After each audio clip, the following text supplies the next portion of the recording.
두 번째 작전명입니다. 상승 파도 탄 조선 에너지. 네, 먼저 조선주 이야기를 해보려고 합니다. 이번 주에서 승자는 아무래도 조선주가 아닌가 싶어요, 김장일 본부장님. 네, 맞습니다. 최근에 뭐 일본과 중국에서는 조선주들이 52주 신고가까지 가는 모습을 보여줬었는데 네네. 드디어 한국장에서도 조선주가 이번 주에 상승을 보여줬습니다. 그렇죠. 네네. 이제 뭐 피크아웃 아니다, 계속해서 흑자를 유지할 것이다라는 리포트가 나와서 그런 네네. 건가요? 그렇습니다. 사실은요, 조선주는 수주 산업이기 때문에 수주대로 갔으면 작년부터 많이 갔어야 되는데 네. 작년 하반기 끝무렵엔 좀 힘이 없었어요. 그렇죠. 예, 그런데 과거에 그 받은 수주 중에서 옛날 거는 지금 저가 수주가 있어서 좀 제대로 된 평가받는 수주가 나오는 것이 작년 3분기, 4분기부터 실적에 반영되는데 네. 올해 한 1분기가 2분기 지나면 완벽하게 이제 저가 수주는 없고 뭐 일회용 비용도 없는 그야말로 실적이 제대로 반영되는 실적이 나오기 때문에 올해 실적은 당연히 좋고요. 네. 또 올해 실적이 좋은 걸 알매도 불구하고 그러면 또 수주가 좀 떨어지는 거 아니야? 네. 이런 얘기가 있었는데 지금 연초에 한 2개월 지났습니다만은 수주 목표, 올해 목표한 거에 뭐 실질적으로 다 채웠다는데도 한 30% 40% 2개월 만에 채운 것이 허다하기 때문에 수주 모멘텀은 아직 지속되고 있고 성과도 유지되고 있고 실적은 좋아지는 거 뻔하고 네. 그러다 보니까 어텐션이 되는데 일본이 먼저 갔다고 말씀드렸잖아요. 그렇죠. 일본이 주가가 많이 갔죠. 네. 그래서 근데 보면은 일본도 안정된 수주를 확실히 받아놓고 실적이 기복 없이 가면은 결국은 주가에 반영됐거든요. 근데 한국이 작년 연말 하반기 연초까지 좀 그런 게 억눌렸기 때문에 1월까지 네. 왜 기업 밸류가 하고 반도체가 가니까 여기 갈 여유가 없었잖아요. 그쵸. 근데 그런 측면에서 좀 어텐션이 안 돼가지고 어저께 좀 많이 갔죠. 어. 그 리포트 나온 것도 있습니다만 어저께는 또 미국의 그 전미 철강 노조에서 네. 정부한테 네. 우리 조선 포함해서 중국 업체들 이 문제가 있다 불공정하다 조사해달라 이걸 요청했다 그래서 어저께 뭐 엄청 많이 올랐단 말이에요. 네네. 어저께 오르고 오늘은 약간 조정받은 것도 있고 하나조선 한국조선 조선해양은 센데 네. 이 보니까 주가가 어저께 많이 올라갔다 했지만 말이죠. 네. 작년 연말 대비했을 때 하나오션하고 삼성중공업만 Y2데이, 이어2데이로 올랐지. 현대중공업이라든지 아니면 하나오션? 하나조선해양, 네. 한국조선해양 죄송합니다. 한국조선해양, 삼성중공업은 별로 오른 게 없었어요 작년 말 기준으로. 그러니까 네. 아직 룸이 있는 거예요. 조선주 중에서 일부 오른 종목이 있습니다만은 뭐 전체적으로 봤을 때 아직 룸이 남아 있는 상태에서 리포트 나오고 일본이라는 그 케이스가 그렇게 꾸준한 오더를 바탕으로 한 6개월, 1년 만에 주가 오르는 측면을 본다면 네. 한국의 주식들도 대부분 좀 여유가 있다라고 보여지는 거죠. 특히나 이제 뭐 종목으로 따지면은 아까 뭐 저기 하나 오션이라든지 뭐 몇 가지 있긴 있지만은 가장 좀 언더밸류 돼 있다고 보여지고 있는 것이 이제 조선해양인데 이게 네. 자회사 중에서 현대삼호중공업이 굉장히 탄탄하거든요. 근데 현대삼호중공업이 비상장이에요. 네. 그러니까 이거를 자회사를 갖고 있는 주식이 좀 이제 디스카운트 돼 있는 상태이기 때문에 애널리스트들이 목표 주가가 있음에도 불구하고 주가는 사실 제대로 못 갔죠. 네. 오늘은 좀 오래간만에 올라간 것 같아요. 그런 측면에서 봤을 때는 여전히 그 한국조선해양이 괜찮아 보이고요. 네. 두 번째 아마 삼성중공업도 전체적으로 좀 레거드 뒤에 처진 입장에서 따라갈 수 있다고 본다면은 오늘은 뭐 장 분위기가 그래서 별로 오르지 않거나 약간 조정받은 것 같은데 지속적으로 관심을 가질 수 있다. 그러니까 기업 밸류업이랑 그 다음에 반도체라든지 이런 거 말고도 네. 하나가 축이 더 생길 수 있겠구나 이렇게 생각하시는 것이 무리가 없어 보입니다. 그러면 지금까지는 좀 반도체랑 저폐비화 관련주들이 크게 시장을 주도했기 때문에 그렇죠. 조선주로 수급을 갈 그 힘이 없었는데 네. 이제는 조금 나눠서 그렇죠. 플러스로 조선까지 갈 수도 있다. 그 이쪽 섹터가 약간 리스크하다기보다는 약간 이익 실현의 빈미가 될 수도 있고 네. 좀 비중을 좀 믹스해야 되겠다는 그 욕구가 생길 때가 됐기 때문에 미국 발로 해가지고 네. 한국이 조선주에서도 마치 다른 반도체 같이 중국을 반사수혜. 제재함으로 인해서 우리가 수혜를 입을 수도 있지 그렇죠. 않을까 이런 기대감 같이 들어가기 때문에 모멘텀이 좀 더 이어질 수 있지 않을까라고 볼 수 있겠습니다. 알겠습니다. 또 미국 이야기를 해주셨는데요. 미국이 중국의 조선 해운사 조사 가능성이 제기가 되면서 한국 조선사들이 반사수혜를 입지 않을까 하면서 조선주들이 또 주목을 받고 있습니다. 그래서 찾아보니까 글로벌 조선사 전체 인도량을 확인해 보니까 1위가 중국이더라고요. 50.9%를 차지하고 있고 2위가 바로 한국입니다. 28.4%. 그리고 3위에는 일본이 15%를 차지하고 있는데 만약에 중국이 조사를 받을 가능성이 제기되면서 그러면 그 발주가 어디로 갈까? 하면 사실상 물리적으로는 2위인 한국 쪽으로 오지 않을까라는 이야기가 많더라고요. 이 부분에 동의하십니까? 뭐 그럴 가능성이 굉장히 높다고 볼 수가 있겠죠. 하지만 지금 상황에서는 이런 전망들이 우리 국내 수주사의 바로 전망을 좋게 만들 것이다라고 보기보다는 지금 뭐 건조 물량이 상당히 늘어났다라는 측면으로 접근해 보시는 것이 어떨까라는 점을 말씀드리겠습니다.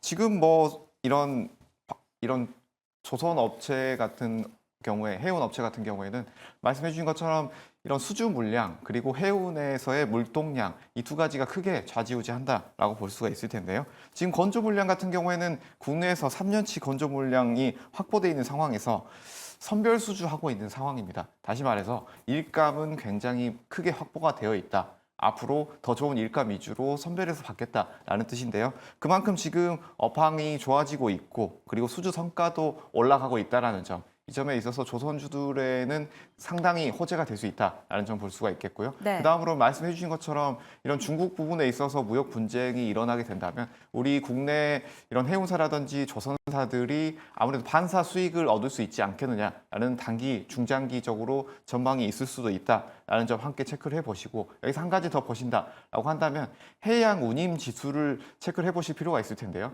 이 지수 같은 경우에는 올해 상반기 그리고 작년 하반기 같은 경우에 뭐 해적들이라든지 중동 분쟁으로 인해서 강하게 이슈가 있었던 케이스가 있었죠. 이런 이슈 같은 케이스에서는 분쟁으로 인해서 이런 운하 부분, 뭐 수에즈 같은 부분에서의 이 운하가 막힌다든지 했을 때 이런 홍해에서의 돌아가는 부분 그리고 이런 물동량 자체가 막히는 부분이 나오게 된다라고 했을 때 해운주가 아무래도 영향을 받지 않겠느냐라는 측면에서의 움직임이 다시 나올 수도 있기 때문에 네. 이 점에 있어서는 꾸준히 체크를 해볼 필요가 있겠다라는 점 말씀을 드리겠고 그래서 이 세 가지를 짧게 다시 한번 설명을 드리자면 첫 번째 이런 건축 물량 확보 측면에서는 굉장히 좋은 호재로 볼 수가 있다. 그리고 두 번째 여기에서 중국에서의 반사 이익 이 점에 있어서는 우리가 의문점을 가지고 지켜봐야 한다. 그리고 이런 국제적인 분쟁 같은 경우에는 꾸준히 제시가 되고 있으니까 국제적인 분쟁 부분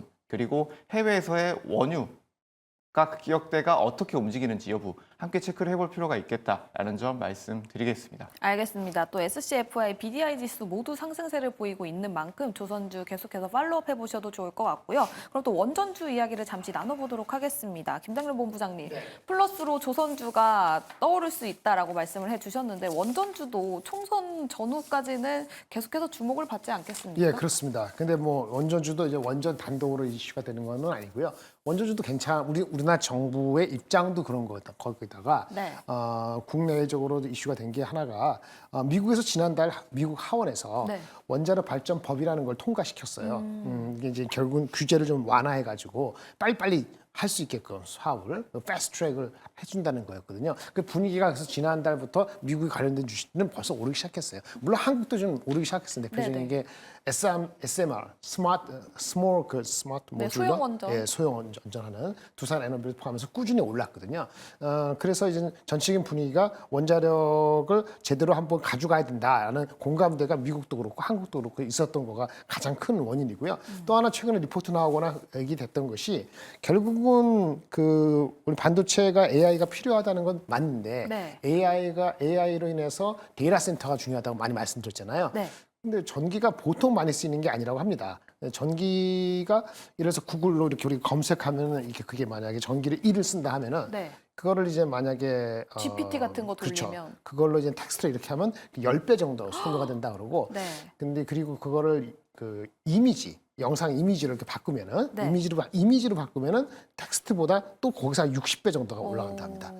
그럼 우리가 검색할 때보다도 만약 이미지로 하면 곱하기 하면 600배가 늘어나는 그러니까요. 거잖아요. 근데 동영상하고 이런 게 늘어나면 얼마나 또 전기료가 많이 들어갈지 모르는 거예요. 아직은 네네. 그쪽 비중이 적고 대부분 텍스트니까 이 정도지만은 그래서 지금 예측되고 있는 전기의 비중 그렇죠. 데이터 센터 포함해서 이런 그 챗GPT나 이런 것이 전기가 얼마나 쓰일지에 대해서 가늠을 정확히 할 수 없다는 건데 네. 그런 두려움이 앞서게 되면은 물론 반도체 챗GPT 만들기 위해서 필요한 GPU도 필요하고 뭐 메모리도 필요합니다만은 그리고 뭐 생산도 필요합니다만은 정작 필요한 게 전기가 부족한 걸 수 있어요. 그렇죠. 데이터 센터가 하고 전기가 부족하고 그러면 근본적으로 뭐냐 에너지 사업에 대해서 다시 한번 봐야 된다. 그러면 가장 좀 신속하고 할 수 있는 것, 좀 제한이 적은 것이 그 뭐 안전 문제 그거 알기 말고는 원자력 발전이 가장 편하다라고 생각이 될 수밖에 없는 거거든요. 그래서 그러면 원자력 발전이 좀 어떻게 하느냐 하면은 좀 소형으로 우리 그 사람들이 살고 있는 곳에 근접할 수 있는 건 SMR이 가장 적당하단 말이에요.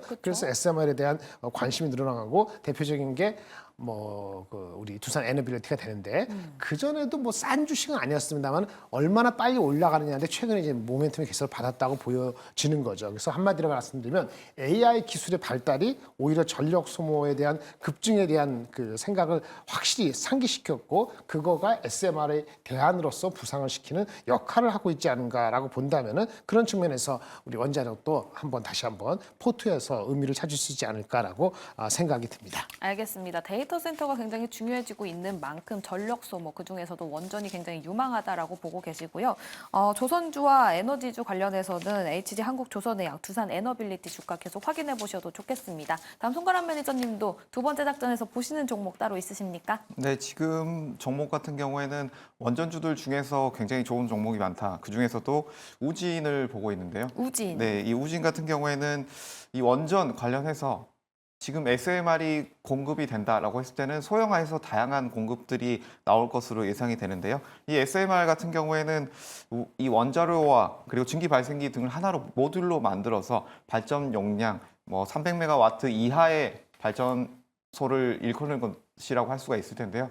이렇게 소형화해서 만들게 된다라고 했을 때는 안전 검사 부분에 있어서도 상당히 수요가 늘어날 가능성이 높고 그리고 다양하게 이 도시에 가깝게 지을 가능성이 상당히 높아지기 때문에 이 부분에 있어서 비파괴 검사 장비를 보유하고 있고 기술력을 가지고 있는 우진이 다시 한번 부각을 받을 가능성이 있다라는 측면에서 이 우진 한번 관심을 가지고 보실 필요가 있다라는 점 말씀드리겠습니다. 알겠습니다. SMR이 굉장히 많아진다면 또 도시 가까이 있고 이렇게 소형화되면서 안전성에 대해서 좀 부상하게 될 것이다. 그중에서도 장비를 보유하고 있는 우진 이야기를 들어봤습니다. 그럼 세 번째 작전으로 넘어가 보도록 할게요.